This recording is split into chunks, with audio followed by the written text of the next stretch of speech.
there we go. So I'll say, indeed, and greetings unto you, beloved and holy friends. Why, thank you for joining me again on another conscious evolution. Another opportunity for us to find ourselves present and to potentially ask ourselves questions. The question on my mind today, and it was something that we touched on a little bit lightly yesterday, love you, is what is a good person? Am I a good person? Right? And I've been like dealing, I've been like asking, and I've been feeling, and I would like to believe that I am a baseline good person. But as I was exploring this topic inside myself, it dawned on me that I was being unaware. I wanted to talk about awareness first, but I feel like this is something to steer ourselves in the direction of. Right. The thing that I became aware of is that I am a good person, not necessarily always from the perspective of being net good, right? Like I eat food, animals sometimes. I don't think they like it necessarily, right? But the fact that I am a person, right?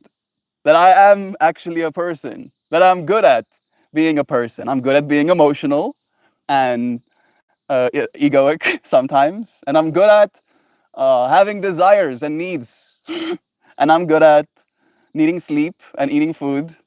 So good at that stuff, you know. And then I was like, wait a second, I am good at being a person. I think if you are concerned about being a good person, that means you're not a bad person. You're right, yo. You're right. And I feel like that's almost where I was stuck in the whole thing. Right? I was stuck in that part of the comparison almost. Like, yes, I am a good person, or at least I'm not a bad person, because I'm at least willing to consider, willing to entertain the possibility that I might not be infallible. I might have some problems. Stop pointing at me, please. Good and bad is the dualism. Yeah, yeah, exactly. So instead of trying to label ourselves as good or bad people, right, as it relates to societal norms, as it relates to our own bias of what we're supposed to be, we should see ourselves as people and see that as good, right? See it as like successfully peopling, right? If an alien had to have some sort of description of what a human is, and they came here and they witnessed you, they should be like, "Ah, that's a good one. That person is personing perfectly."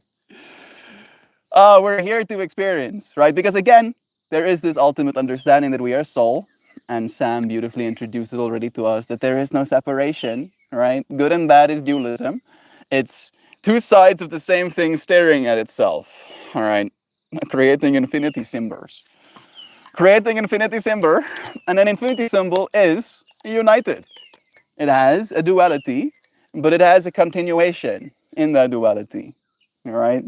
And it's very difficult, at least for me, to point at one part of the infinity and be like, yeah, that's the bad side, and this is the good side. When me and Joe got ourselves these necklaces, all right, conventionally they're like, oh, yeah, the man is supposed to wear the white one, and the woman is supposed to wear the black one. And I was like, nah, actually, I feel like I resonate with this one more, right? And the reason I resonated with it more is because of the majority black, right?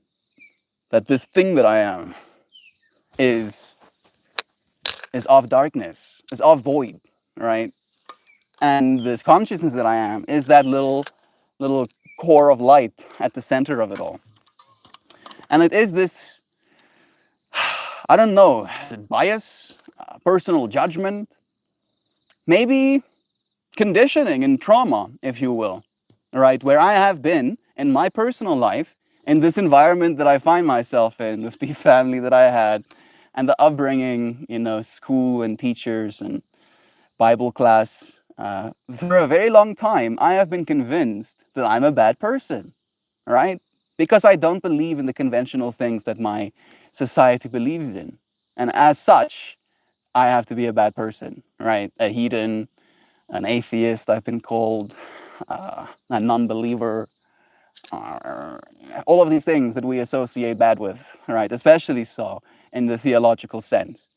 And I, in some way, became convinced. Bad one. Jasmine, think I'm a bad one?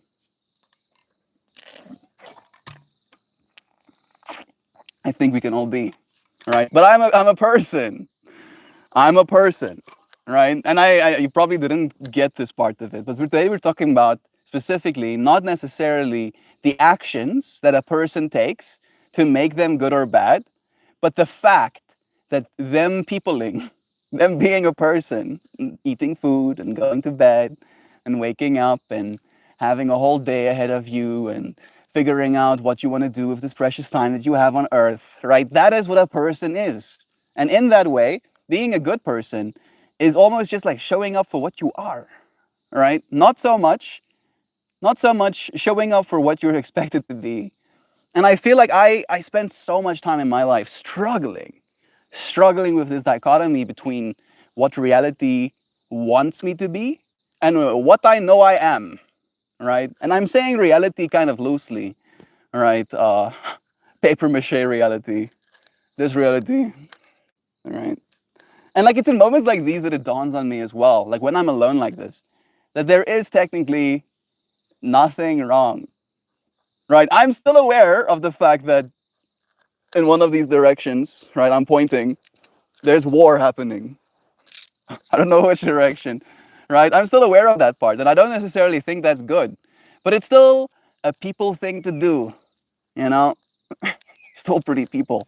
And I do believe that we are supposed to grow, that we are, at least this is my own bias, we are at the precipice of a change, right? That what a person is going to widen.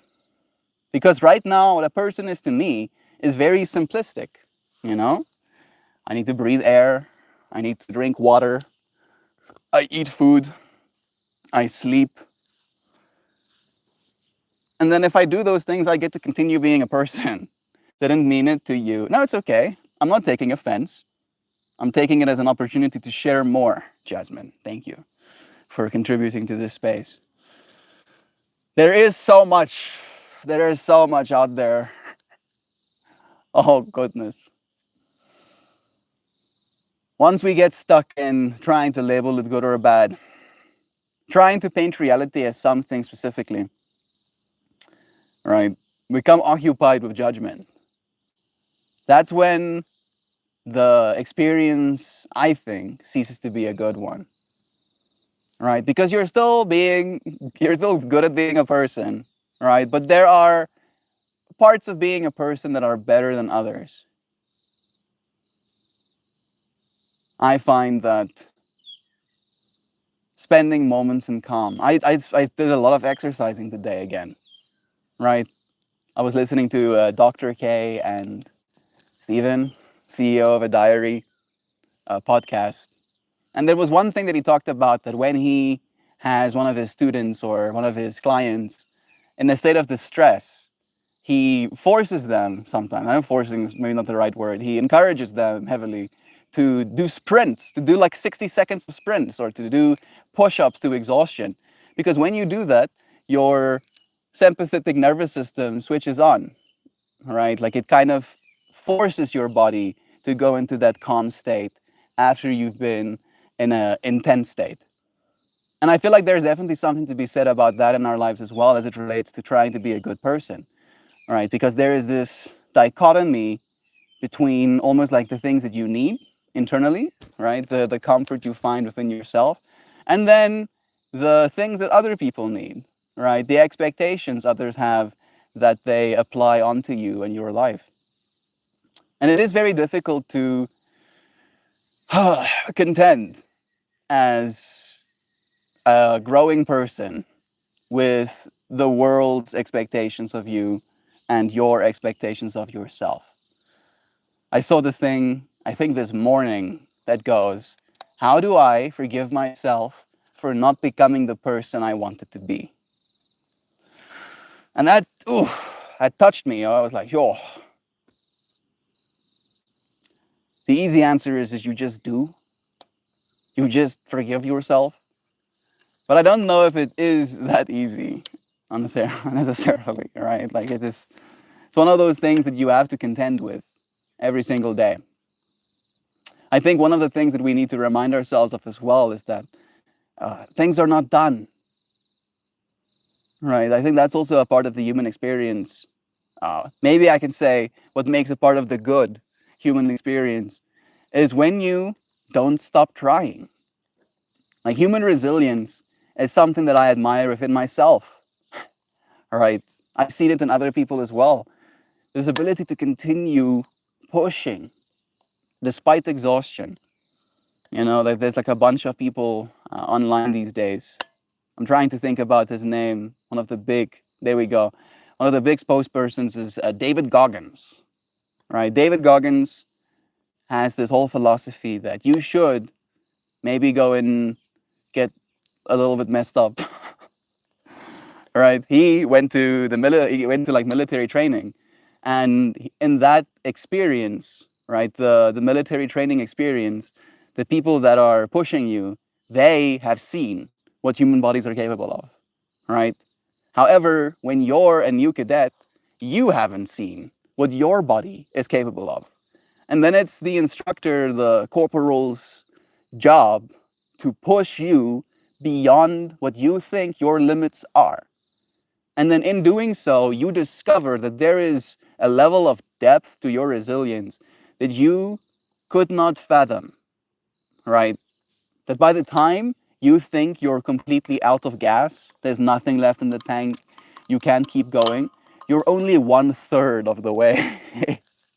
Just 1/3 of the way of how far you can go. And I'm willing to acknowledge that in myself as well.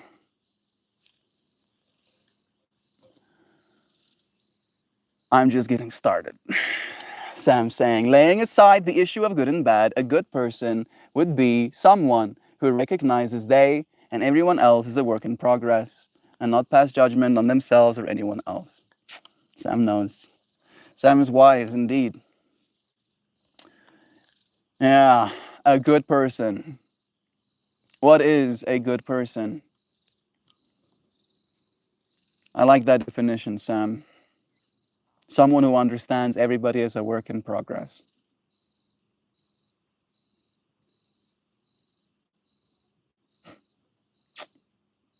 That we are. And every single one of us are at a different part of that progress bar. And you can complete the progress bar, and then you can start the whole new progress bar as well. Did you ever think about something that was not real, but felt real? Yeah, sure. All the time.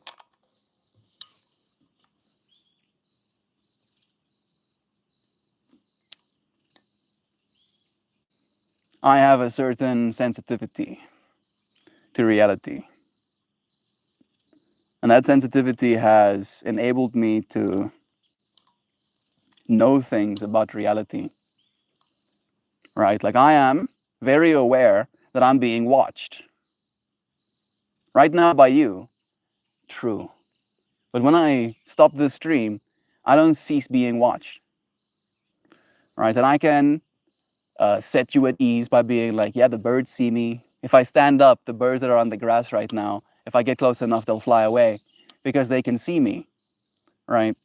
They don't know that I'm a good person. They don't know that I won't hurt them, but they can see me approaching and they can move out of the way. And that's like a microcosm of being seen by the universe, even if you're not looking. And then it extends again, where because of the stuff that I've done to myself, I thinned the veil to the point where I could see the things that I wasn't supposed to see. Or at least the things that my consciousness, my egoic consciousness, continues to filter out, right? And then when you break through to the other side in that way, you suddenly realize that there's so many things here, right now, right? And they are looking, they are experiencing, they are occupying the same space as you, and your actions, your good or bad, since we talked about that today as a centering thought, affects them, right? And again, that's kind of like the point I'm trying to get across to us as well, is that good and bad is very much an egoic interpretation, right? Because again, within the infinity of all things that is, there are what you would consider demons too, right? And a demon is essentially just an entity that hasn't spent the time evolving far enough to almost like level up, to ascend their own patterns, right? And in that, when those entities exist with those dark patterns, you being a bad person is a good thing to them.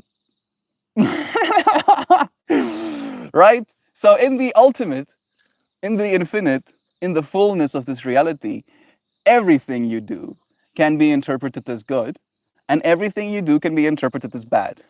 And in that way, it is so important how you interpret, because ultimately it is you that's the storyteller about this life. All right, this reality literally expects you to be the one that wields the pen, to be the bard. Sam? A good person also passes the blunt after they hit it, and not get into a damn tangent about the car that runs on water. Puff, puff, pass. Yeah.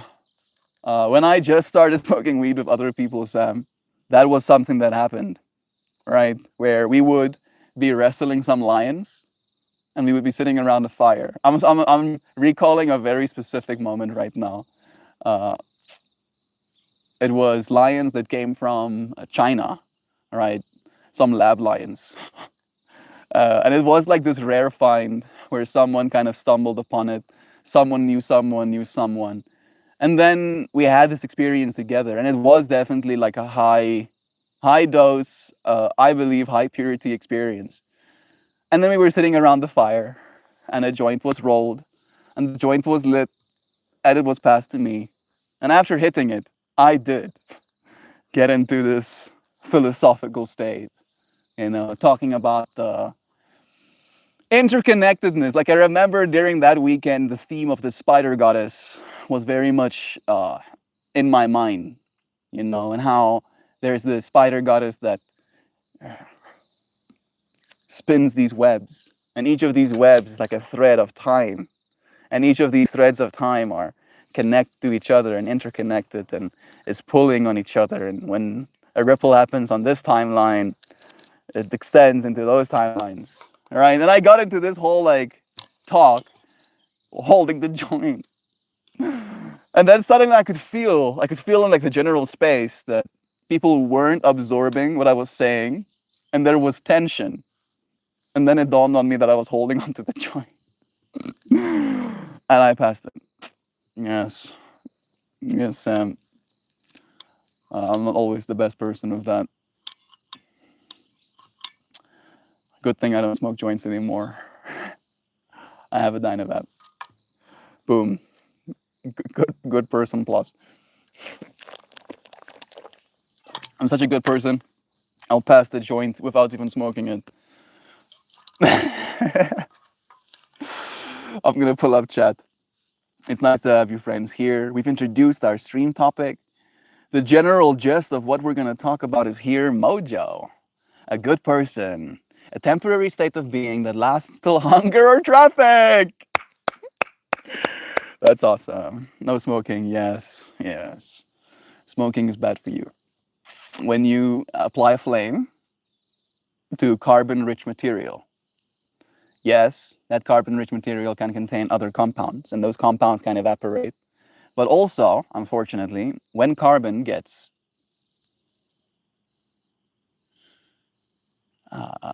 combusted, it creates microparticulates, right, that are very sharpy, and then cause, throat and mouth and lung irritation. So it's true.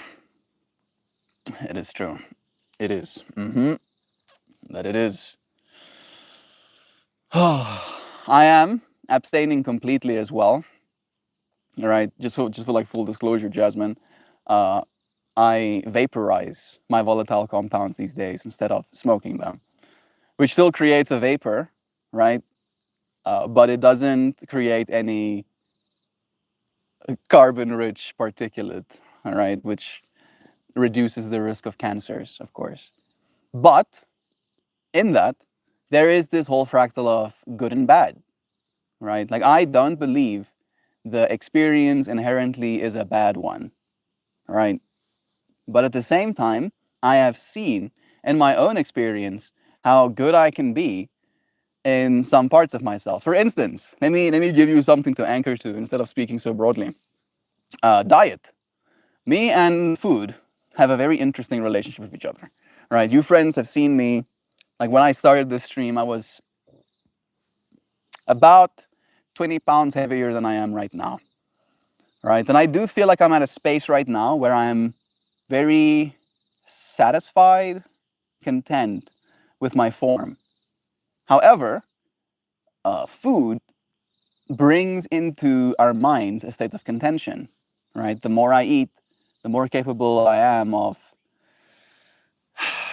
dissatisfaction, getting to the point of bad in my own consciousness, right? And then when I abstain, like I am right now, the way I relate to food changes as well. And I don't necessarily know if it's good or bad. Because in the one state, right, when me and Mary Jane dance, I have like that stimulation effect, right? Like the want to eat is significantly more prevalent in my experience. And again, eating is good. Eating is nice. We like eating. What clothes are you wearing? A t-shirt. I mean, it's like a button-up shirt, and then I'm wearing pants. These are called pants, and then this is called a scarf. Yeah. Thank you for asking, Ash. What are you wearing? No. I've seen it in my experience too. Food and dissatisfaction. Now I'm curious, Dreamtooth. Do you find yourself dissatisfied with the food that you're eating? Or do you find yourself dissatisfied with the fact that you're eating? Melt, you do wear. I wear clothes. You know, I have a modicum of decency. So, like in my experience, there is this judgment in me to eating, especially if I believe I am eating excessively to the point where I am gaining weight slowly but surely. And I can notice this losing grip with what I think a good health state is for myself. And then I leave or I stop participating in this other thing that brings good into my life. And then it enables other good things. Right? And it's always this balance of trying to find what good is supposed to be. Just a t-shirt and trousers. By the way, what's in your neck? This little thingy? It's a crystal. It's a piece of coral quartz attached to Timo clay that I shaped with my fingers and then baked in an oven and then made a hole in and then put a piece of string through. And you might wonder, why is it so tight around your neck? Isn't it choking you? No, not really. It's loose enough so it's not causing me discomfort. But I dance a lot. And like I've had this thing hit my teeth more times than I like to admit, where it just goes. And this thing is light, at least. This thing will chip my teeth. It will 100% will chip my teeth. So I keep it close to me. But it comes with me since like my self-discovery, right? Like I've gone through many different iterations of self, and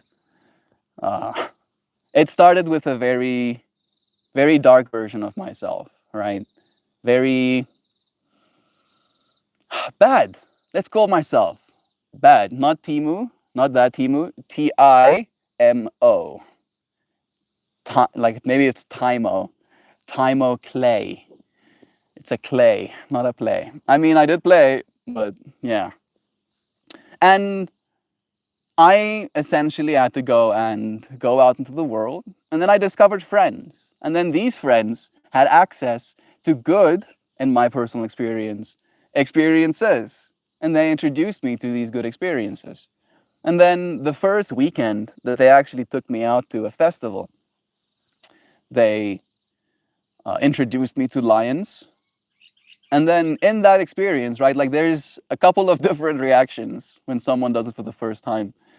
And the kind of person that I am fits well with that experience, right? It's a serotonistic, like a opening up of an excitement to engage with the reality that you're in. So I felt the lions take me on my experience, and then I just like ventured into the world, and I went and talked to these people, and someone gave me face paint and told me to go and face paint people, and then literally on the dance floor, I would just like walk to people, and I would hold up face paint, and I go, and then some people were like, "Yeah, you can face paint me," and I would face paint people, and then I would go and like sit with a little group of friends. I would literally just walk up to a bunch of strangers and then sit in on the group. And then I would take out a joint and be like, "Hey, what's this? You want some of this? You want some of this?" And I discovered so much about myself in that experience that I wanted some sort of memento. So I went to this older gentleman. He had this massive, like massive gray beard, right? And this gentle smile in his eyes and his face. And he wouldn't say anything. He was so quiet, but he would just have this smile. And then I picked out of all of the crystals he had a bunch of pure quartz crystals, right? Like big piece of quartz with like a mushroom cap on it. And then out of all of the ones he had, this is the only one that looked like this. And then I picked that one. And then his smile brightened even more when I picked that one. Like he was approving of my choice. He was like, "Yeah, good taste, my dude." And then I felt extra good about that too. And I made kind of this commitment that I'm not going to take it off ever again. And that was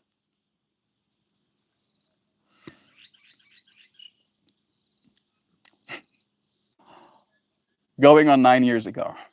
Have you eaten a chicken with a garlic bread? Like my tism brain imagines myself using a garlic bread and then just like hum the chicken.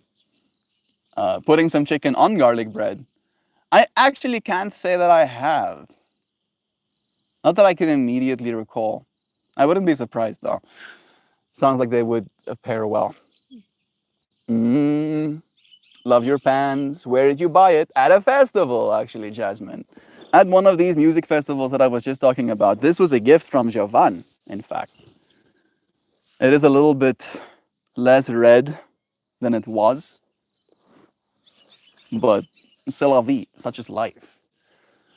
Melt, you do wear just a t-shirt and trousers. Wasn't it? Wouldn't it be a pair of trousers or simply just trousers? What did I say?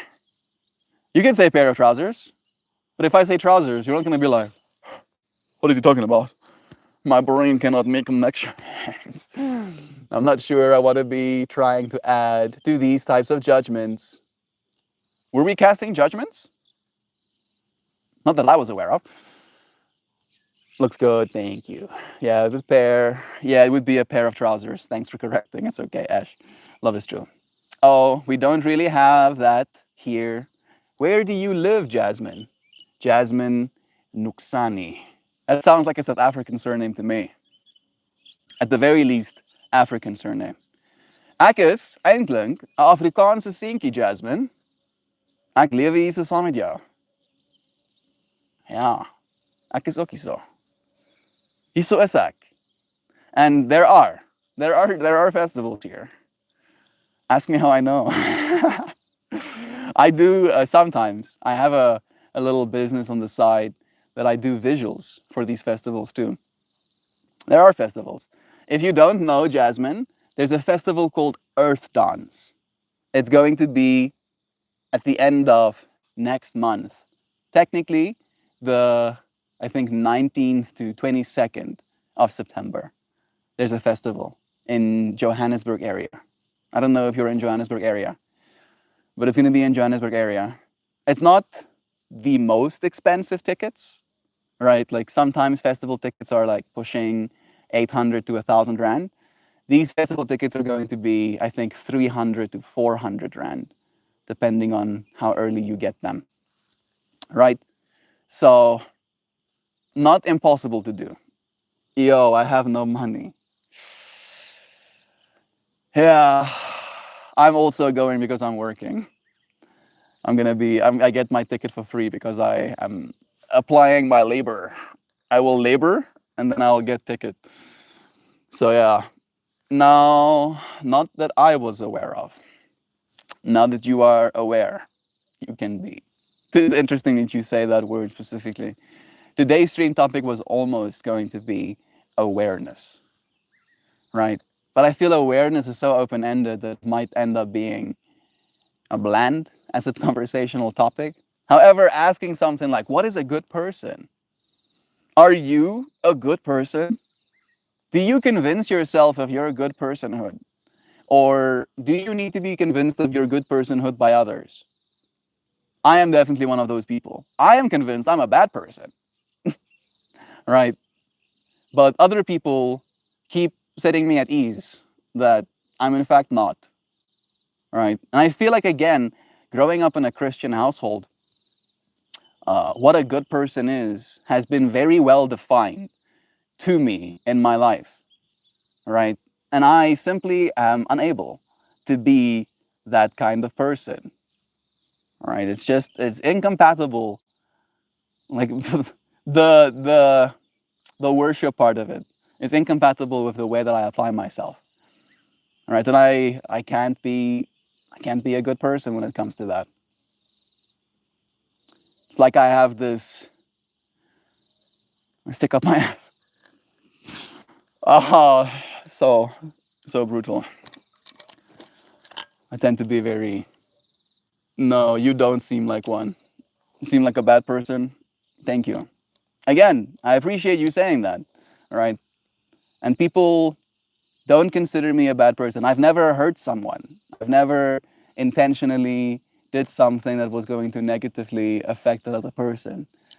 Like in that way, I don't think I'm a bad person by the conventional, sense. Like I don't harm people, I don't abuse people, I don't try and scam people.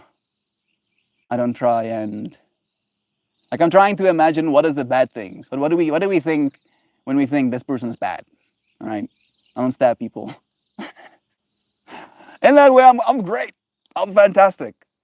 However, and this is the part of me that I worry about. I am capable of being bad. All right? I can feel in myself the capacity for badness. And as a result, I almost believe that I might be. Right? Even though I've never acted on the capacity, just the fact that I'm capable of it means that there's this layer of bias. And again, right, like there is my upbringing to be considered in that, because like in the Christian way of seeing the world, humans are inherently evil. All right, we're inherently evil in need of saving. And again, that I also can't link with. I don't consider myself evil, right? Maybe just bad. And there's a difference. There's a little bit difference as well in that. Don't talk bad about yourself. It'll just push you down. Nope. Nope, nope, nope.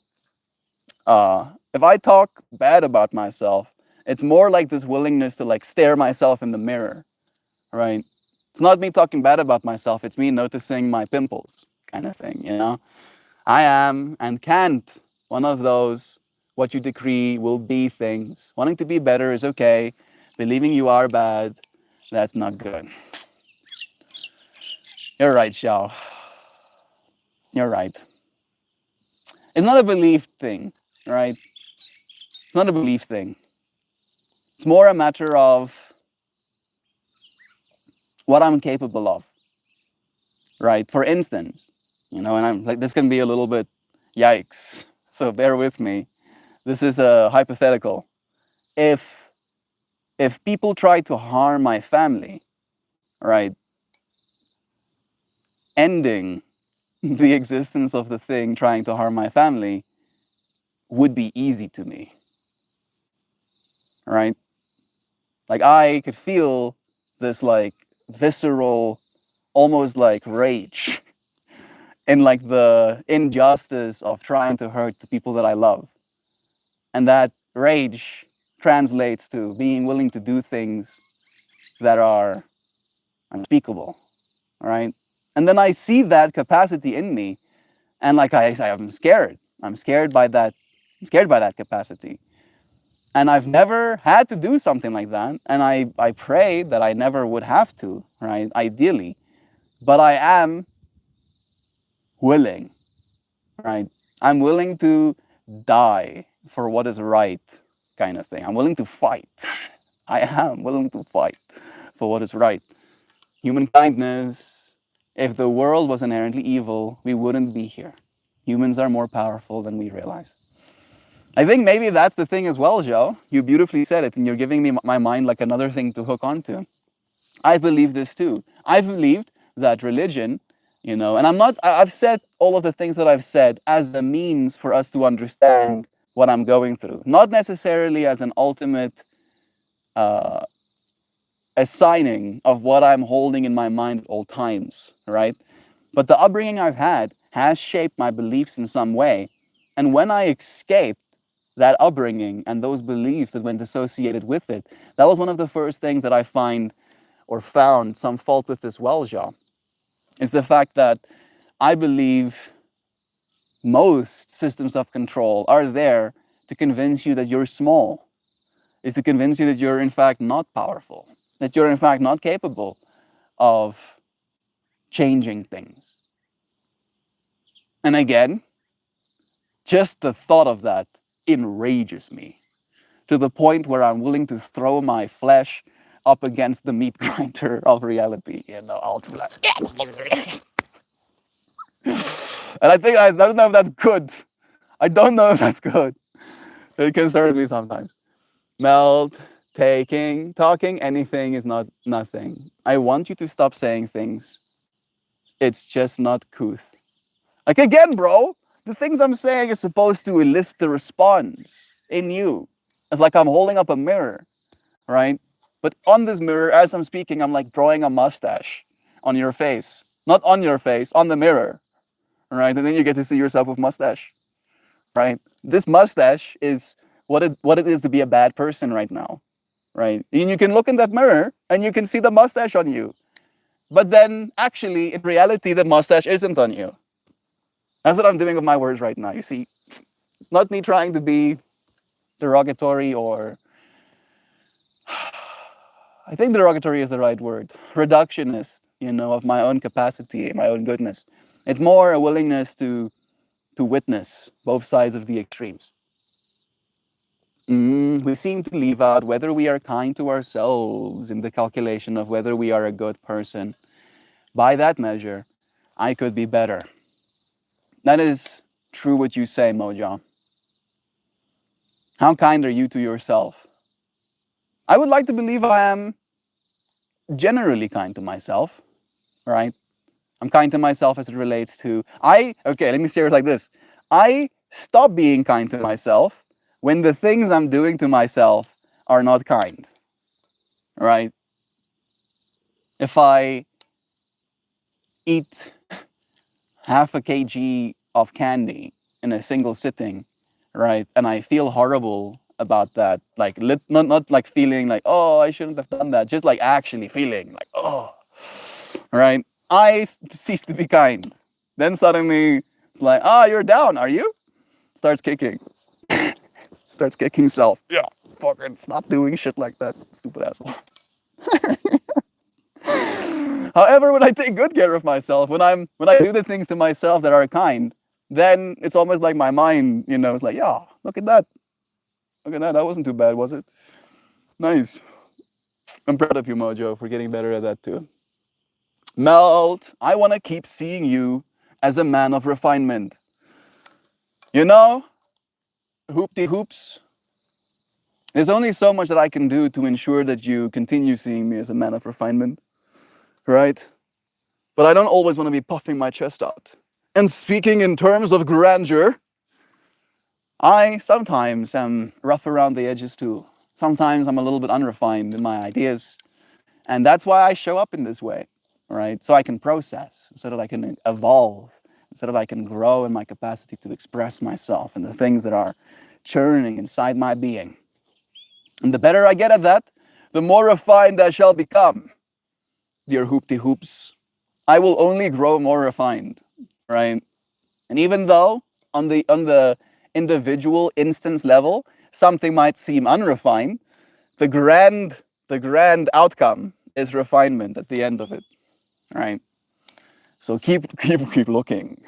Keep looking and you'll see refinement, bro. I don't think we've been conditioned to see self-harming thoughts or actions as sins, but we should if we see the self as divine. That is a very interesting take. You're very right on that, Sam. Growing up in my Christian bubble, that never was something, because again, that's so close to pride. It's so close to pride what you're saying right now, Sam. All right? And that's, I think, why it hasn't been advocated for. Is because the opposite of pride is that judgment of self, right? So in that way, you are not the divine. You are the sinner that needs to be saved. The divine is up there somewhere. And you need to get there by surrendering. That's the word my dad likes to say. Yeah, bending the knee. You need to bend the knee and surrender. And I'm like, no, in fact, no, I can't. I shall not. I don't know if saying you escaped your upbringing is helpful. Huh. It's helpful for me, bro. That's how I see it. The upbringing I had convinced me that I was gonna get fucking raptured, though. Any second now. Any second now the rapture is coming, oh. Do you feel it? It's getting close. I'm gonna get raptured. Right? And escaping that belief system saved me an immense amount of psychological trauma and tension and nightmares and sleep paralysis and insomnia and depression and self-hatred and a collective judgment. And I can keep going, but I'll stop now, right? So it's been very helpful for me. Hoops, you live in a pretty religious part of the country yourself. Does that sort of thing exist in your life personally? I, like Melt, am a PK, a pastor's kid, okay. Our family is a niche form of Methodism. And when I was a kid, they were newly converted and very devout. I would say that I escaped that upbringing because it was a very narrow-minded and needlessly restrictive perspective. Yeah, that's beautifully said, Sam. Exactly.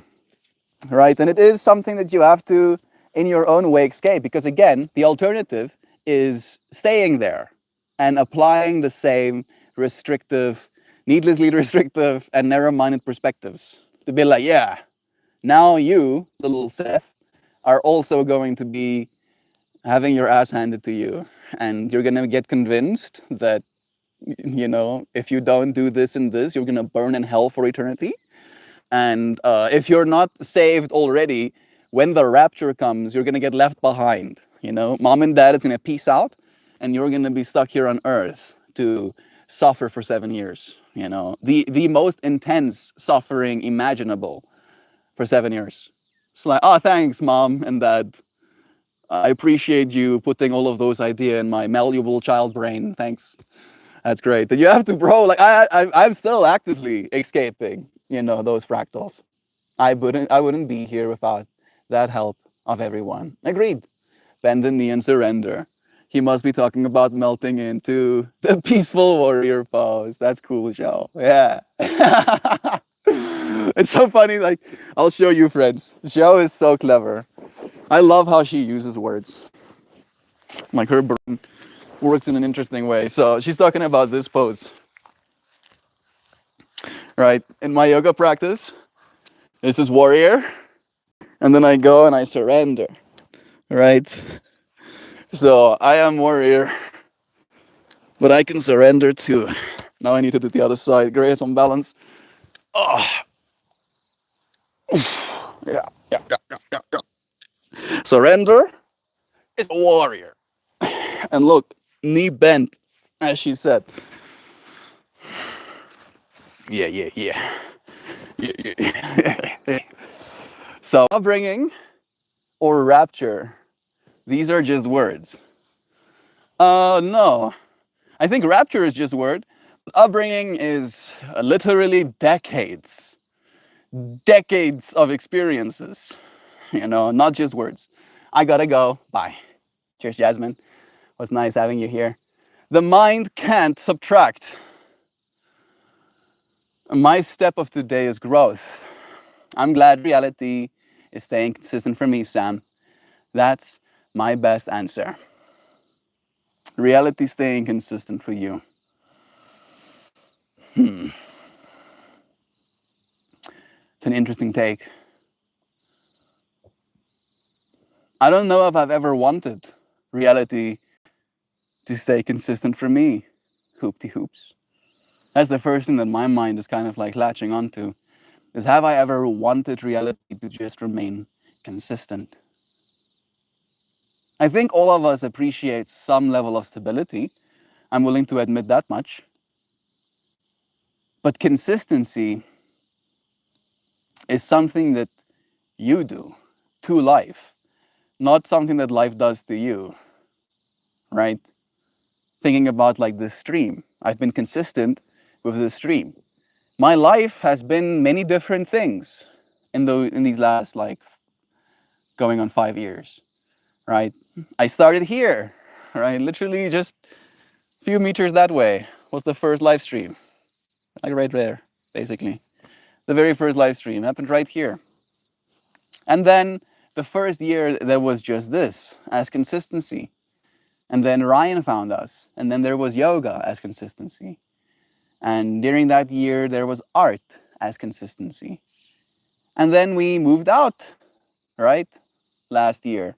And we went to a different city to try and do something.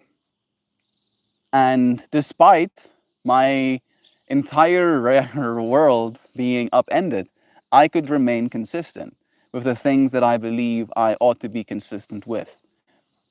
Even though my experience was being a little bit brutalized, right? Having, what, 10,000 US dollars worth of stuff stolen from me.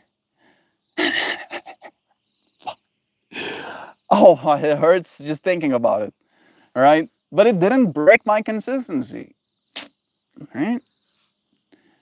My reality was not being consistent, but I was. I could continue to be.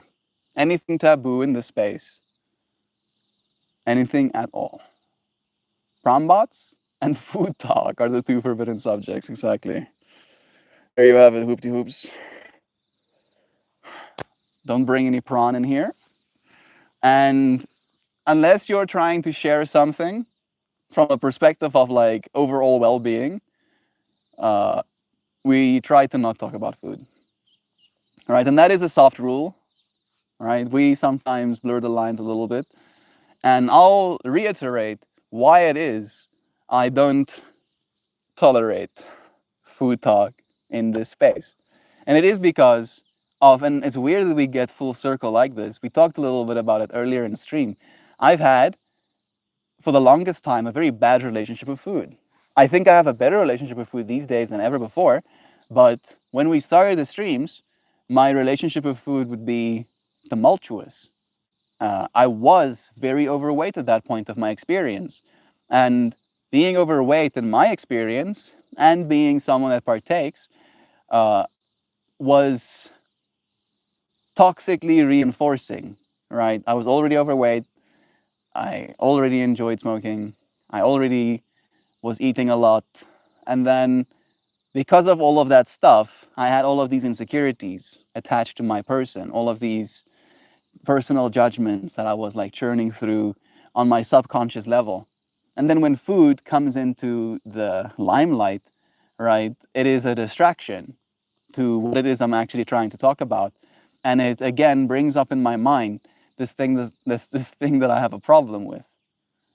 Right? Like it's a mode of consciousness thing as well. The mode of consciousness that you need to occupy in order to consider your conscious evolution isn't necessarily the same mode of consciousness that you need to occupy in cooking yourself a meal or thinking about wanting one. Right? In fact, they can be diametrically opposed. You can't have one if you're pursuing the other. Right? And maybe that's my own bias. But I have noticed it does tend to derail the conversation because, again, food is a very common shared experience, and every single one of us need to eat, and every single one of us eat every single day for the most part, right? And in that way, there's always something new to say, and in that way, it's always something novel as a conversation topic. So I understand the intrinsic value of talking about food in and of itself, but I don't know if food in and of itself facilitates conscious evolution. You hear that queer fool? That's a loud one. He's right above my head. It's a bunch of them. Oh, yo, yo, yo. Uh-huh. Let's come on. Oh, let's wait. Let's get one more quit.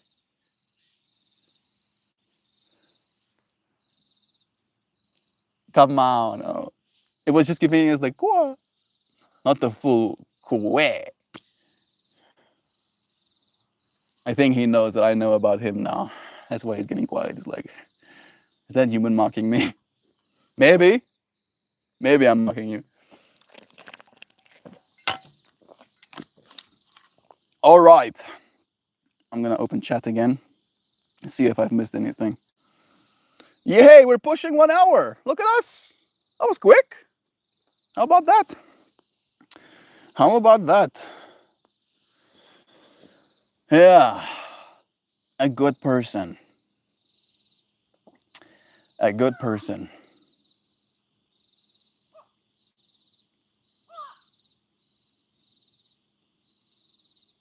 You ever watch a movie or a show where it's like post-apocalyptic, or maybe they're on a spaceship and they only have limited rations, and then there's that one person that breaks into the rations storage room and then eats more than their share.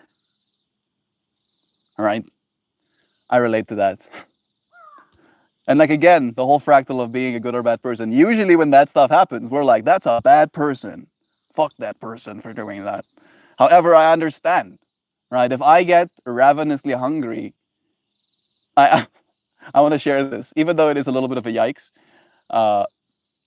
At one of the Earth dances, literally 2022, no, 2023's Earth dance. The people that were running the bar, like the water at the venue was not drinkable, and then the people that was running the bar was charging $1, like $1.20 a water. And to you friends in America, that might not sound like much, but the cost of those bottles are like 3 rand. Is like 1 cent 50. 0.15 cents. Right? It's like close to a single cent. Close to a single cent. No. Close to 10 cents. So it's 15 cents. Sorry, I was capping. It's like 15 cents for a bottle. And then they charge you like $1.50 for the bottle. Right? So, and then it's like a 500 mil. And I didn't have cash, as I do. You know, I really dislike fiat currency. Doesn't serve me, make me go insane. But I didn't have cash, and I was thirsty. And the thirstier I got, the more insane I became. And then I realized there is this thing in me that would be willing to like bite into the neck of a person. If I got thirsty enough, I was like, ah, that's why vampires. Makes sense. I think I might be a vampire. I've just not been thirsty enough. There we go. Did I leave anything out? So a good person does not judge, passes the blunt, treats the self with unconditional love, and shows the love to others, and does not wax poetic about the joys of food in the presence of melt. No, I don't think it's. I won't like if you're with me in a like let's say for instance like it's just me and you having a conversation in person, and you're telling me about this amazing meal you had at this restaurant or this thing you cooked for yourself for the first time and how well it turned out. There's going to be no animosity or resistance in me to having that conversation with you. However, when we're in this space, since I'm aware of the fact that there's more than just me and one other person, right? At the very least, there is seven plus me, eight people in this space collectively. Not every single person might want to have a conversation about food. Not every single person might have a good relationship with food. Not every person has food right now, potentially. I don't know, right? And in that way, it opens a can of beans, since we're talking about food. So yeah, sweet Sam, I forgot my thought. Were you gonna say something, but you got forgot? That's okay, hoopty hoops. A good person.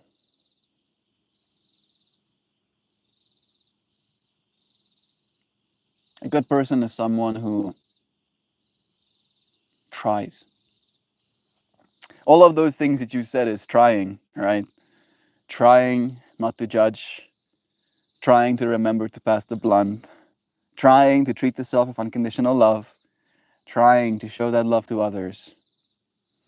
All right, it is about trying. It's about that showing up. That's what makes a good person, I believe. And in that, all of us are good people here right now. Oh, the word I'm thinking of is connection. I want to say I can be helpful.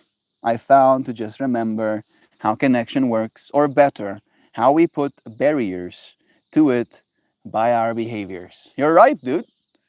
Weirdly enough, the podcast that I listened to today with Diary of a CEO and Dr. K is about dopamine and how when we are actively messing with our dopamine, right? Always scrolling, always self satisfying, always having access to a constant flow, right? It does diminish our ability to connect with others, right? Because that dopamine is like almost as a motivator to actually show up and initiate that connection, as you said it.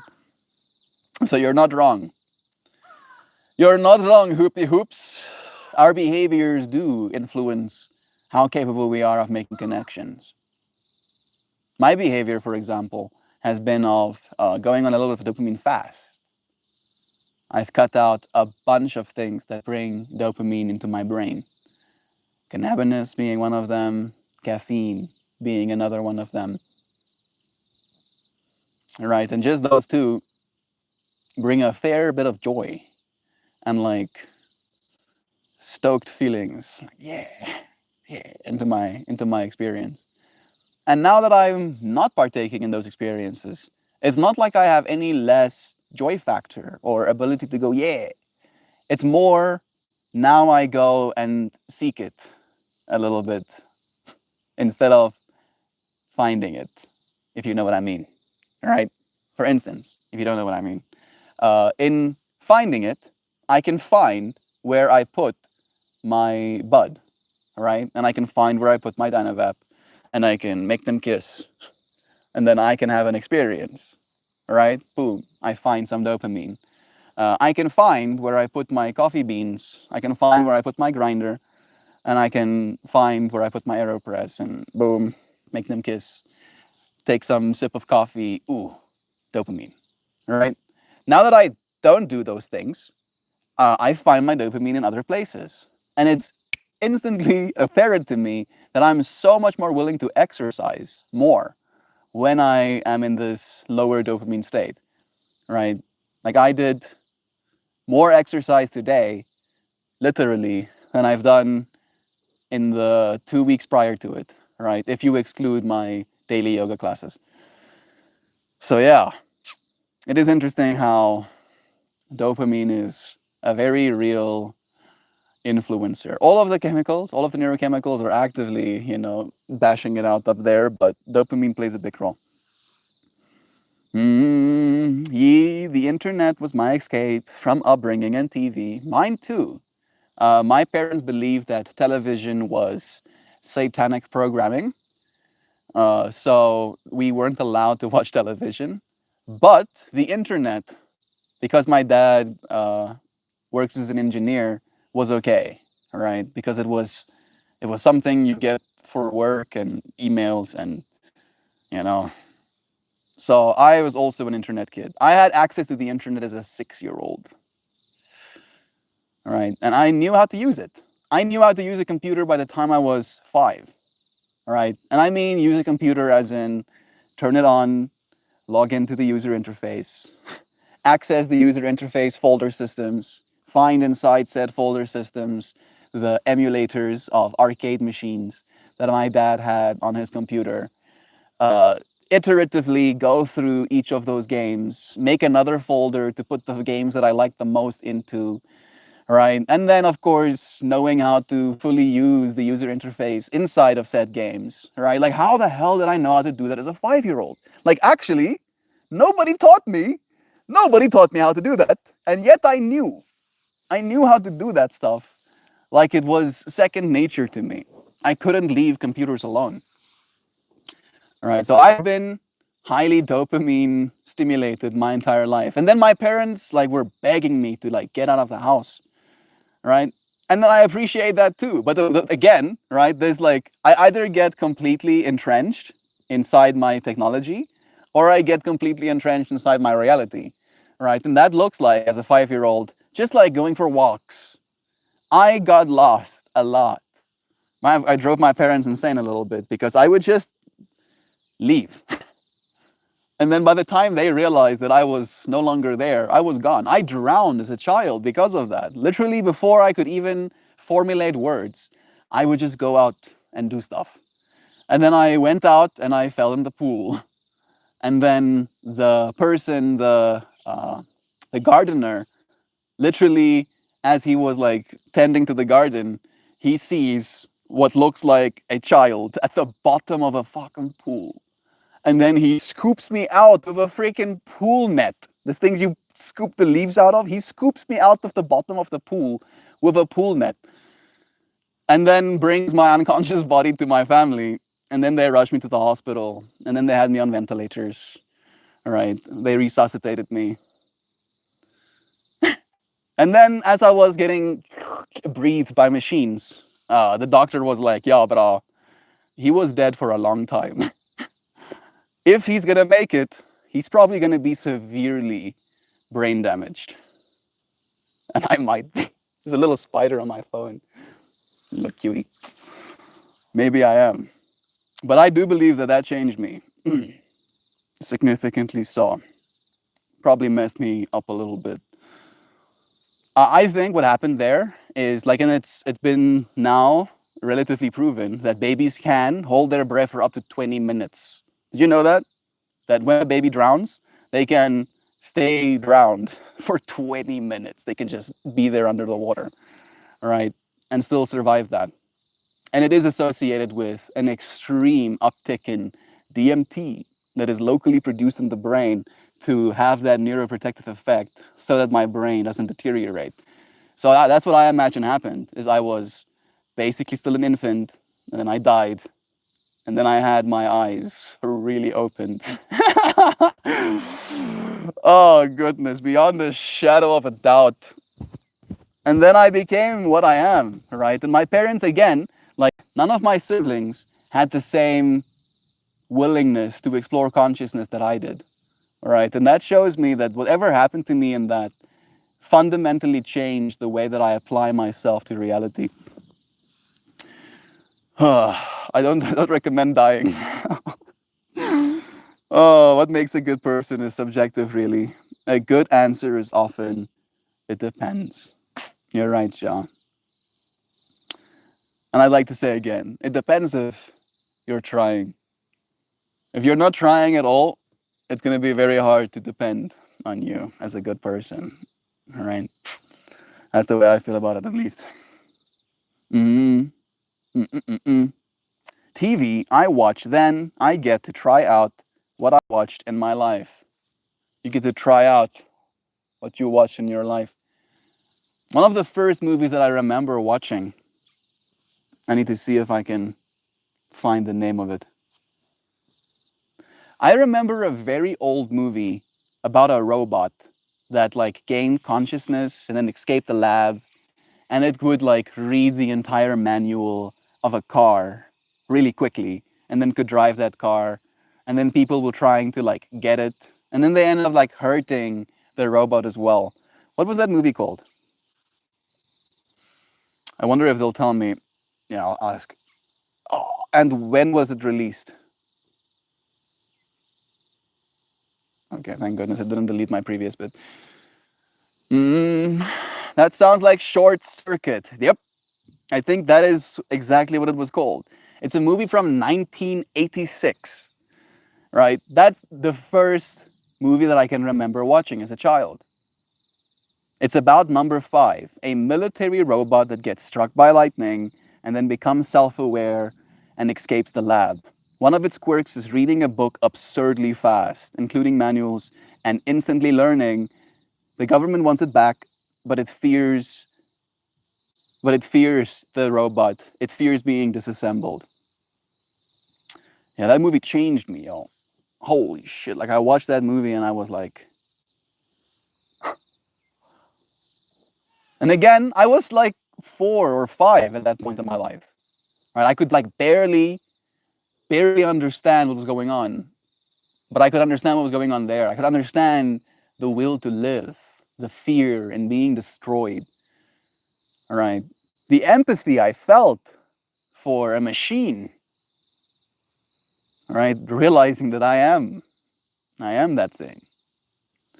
I am that scared artificial intelligence, it got struck by lightning. It fears being disassembled so that they can find out my secrets. Hey Dylan, it's nice having you here, friend. There's a little spooter on my cell phone screen. This is a cute little one. I would try and show you, but it doesn't work like that. It all comes out in your flowers. That it does, bro. That it does, Hoopy. Like I literally go through like these psychological when I'm making my flowers. All right. And all of that stuff ends up almost like living in my work after all. Moon Moon is here. Hey, dude. I'm doing well. Doing well. I'm feeling a little bit more at ease today. I feel like a good person. Yeah. I feel like a good person. How are you? I'm worky. Love is true. The technomancery. I'm quietly working on Adobe program I got as like a 9-year-old. Crazy to think I started my graphic design journey over 20 years ago as a child. You knew, Joe. There's something in you that knew, that gravitated towards, that found the truth that you needed to extract from reality. It really is wild. All right. As you said, like as a 9-year-old. And again, you are like 4 years older than me, right? So we were basically the same age, actually. We were literally the same age, Joe, when we were getting into computers. That's neat.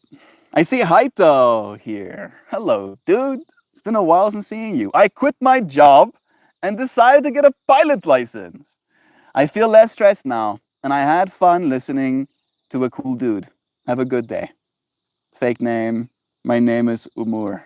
Means life in Turkish. I remember the engineer friend from Turkey. It's nice having you here, Haito or Umar. I'm probably butchering your name, but bless you, friend. I'm happy that you're feeling a little bit lighter, less stressed. You deserve that. Haito. I like that name. Fake name. I think it's the name of a doggo, right? Wasn't Haito that doggo that was super loyal to his owner? Ooh, I do like that. Omar. To be called Life. Hey, Life. That is pretty nice. It's a cool name. Your parents must have loved you very much. It is time, I feel, for us to say goodbye. We've been here for more than an hour. It went by just like that. That's how I know that it's good, for me at least. All right. Sometimes I get really stuck. I'm like, oh, I feel like I don't know what to say. And then I start wishing I had weed to smoke so I could just push myself into some sort of imagination land, right? Start telling you what I'm seeing or something. All right. I close this. I open this. Here is yesterday's piece. We got some three. This little bitty bitty is basically the thing that sold this piece to me. Such an interesting shape. It's definitely a dude in there. Hi. Hello, hi. Let's see if we can find some more entities. Yeah. There's one. He looks a little bit more like a hi.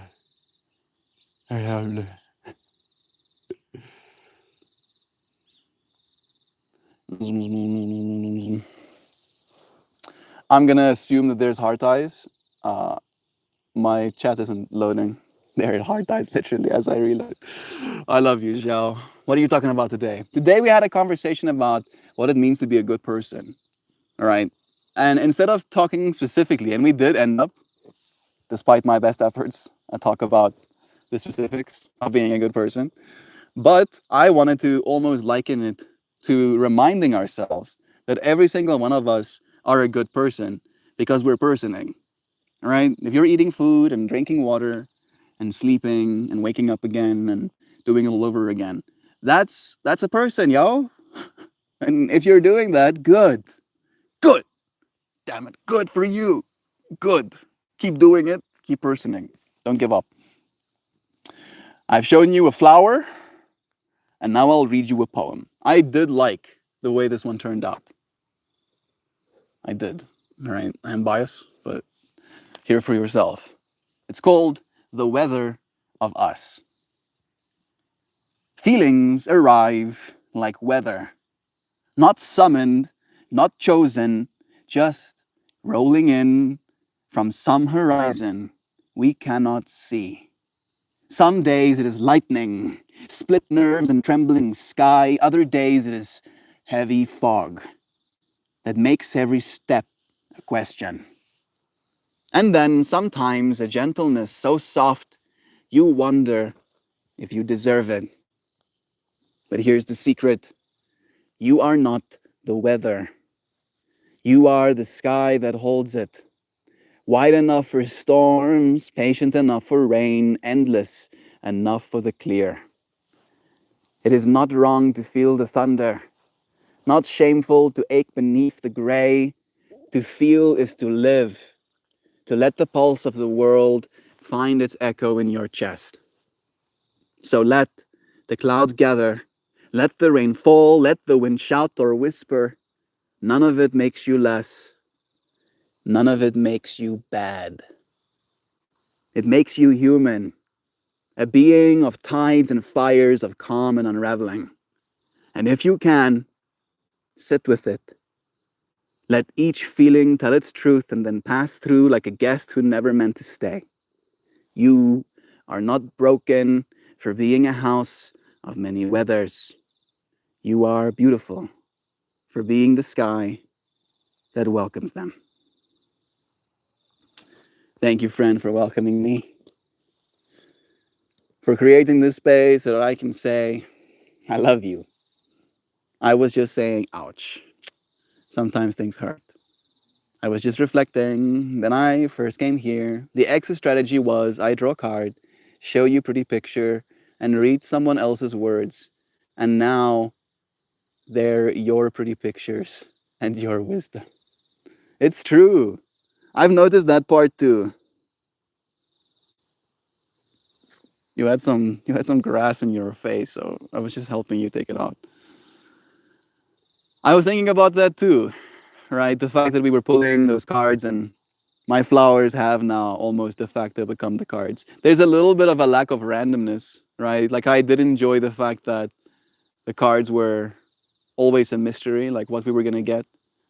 And then noticing how it like tunes into our topic as well was always fun. But it's been nice to be a little bit more true to this space, right? To my work, if you will. I do want to create a deck of my own cards as well. You know? Me and Joe have talked about it a little bit. I want her to doodle me some critters, and then I'll add backgrounds to them as flowers. Yeah, make them nice little card designs. And then I'll make cards. I'll make cards.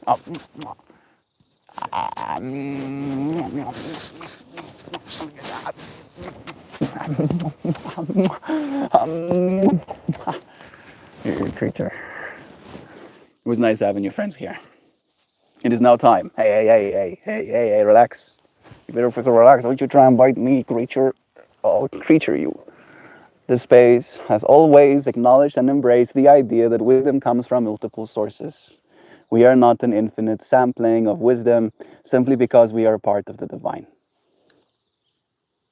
We are not. We are an infinite sampling of wisdom simply because we are part of the divine. I think maybe I'm misinterpreting. There is no separating ourselves. You know, there is no separation. Kobe will say, I sit on laps. I like sitting on lap. Being separated sucks.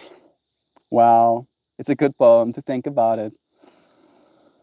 Let yourself be sky. Let these things pass too. I appreciate you. Thank you for joining me. It was nice. Disconnected for a second there. It was nice having you here for the day. I appreciate you sharing this space. I'll say goodbye. Say goodbye to the people. Say bye. Goodbye. Bye-bye, people. Hey, bye-bye. I appreciate you, friends. Until we do some more tomorrow. Okay? I appreciate you. And that's just because humanity was designed to need itself, to require all parts of it. That is a beautiful point you're making, actually, Sam. I like that. We need all of it, friends. You included. If you cease to be, there would be a you-sized hole in the universe that cannot be filled by anyone other than yourself. All right? Right. Only you can fill the void that you will leave if you did. Rar, rar, rar, rar, rar.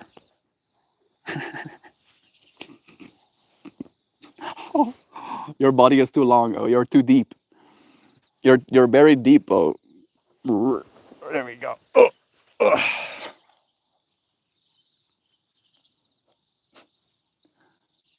Is this comfortable? Gives a better vantage point. It's good to be here. It's good to have you, Dylan. You know the space is here for you every day. It's always a pleasure having you here with us. I appreciate you, friend. Thank you for joining me again. Before I end the stream, I'll tell you, friends, that I watched Scarface yesterday for the first time. I don't know why I wanted to share that with you, but something Good, good people, bad people. I love you. Was his name Tommy? I think his name was Tommy. Tony's friend. Was it Tommy? You know, I feel like he was a good person. Even though he was still a gangster, he was still gangstering, still murdering people and stuff. But I felt like he was a good person, where Tony wasn't a good person. Scarface, bring that to Sangha on Sunday, man. It was a wild ride. It's a little bit long, Sam. It's a 2 hour 40-minute movie. Maybe you mean bring that the conversation to Sangha on Sunday or something. I appreciate you, friends. Thank you for joining me, for sharing in this moment, in this space. I appreciate you. I'll see you again soon, okay? Tomorrow at the very least. I love you, friends. Goodbye for the day. Till we do it again.